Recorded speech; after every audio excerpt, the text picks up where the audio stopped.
নতুন রাজনৈতিক বন্দোবস্ত, সেবা ও সমস্যার সমাধান, এই স্লোগানে এবি পার্টির চেয়ারম্যান পদে নির্বাচন অনুষ্ঠিত হয়েছে।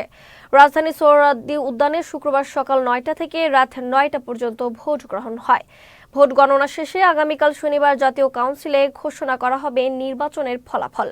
দেশ বিদেশে অবস্থানরত প্রায় ২,৮০০ জন কাউন্সিলর এই নির্বাচনে ভোট দিয়েছেন।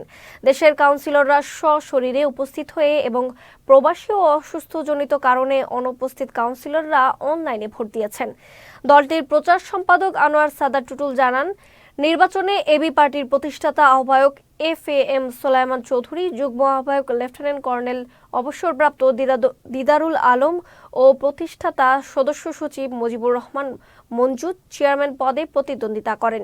এবি পার্টির নেতারা জানান, গঠনতন্ত্র অনুযায়ী গত ২৭ ও ২৮ জানুয়ারি নির্বাহী পরিষদের নির্বাচন অনুষ্ঠিত হয়, যেখানে ৬০ জন প্রার্থীর বিপরীতে ২১ জন নির্বাহী পরিষদ সদস্য নির্বাচিত হন। প্রথম কাউন্সিল উপলক্ষে আজকে হচ্ছে কাউন্সিলের প্রথম দিনে আমাদের চেয়ারম্যান পদে নির্বাচন চলছে। চেয়ারম্যান পদে আমাদের কাউন্সিলরের সংখ্যা হচ্ছে ২৮০৬।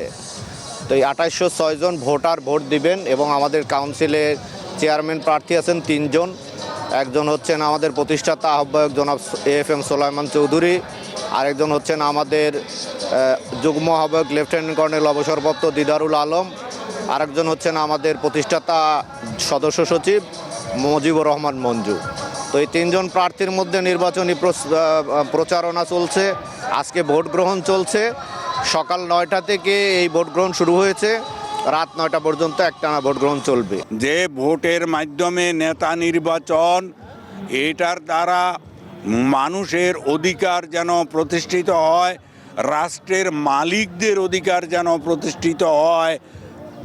যারা চাকুরি করেন তারা রাষ্ট্রের মালিকদের গোলাম, এইটা যেন তারা মনে রাখে এবং মানুষকে সেবা করে, তার উদাহরণ সৃষ্টি করার জন্য আমরা এই ব্যবস্থা নিয়েছি।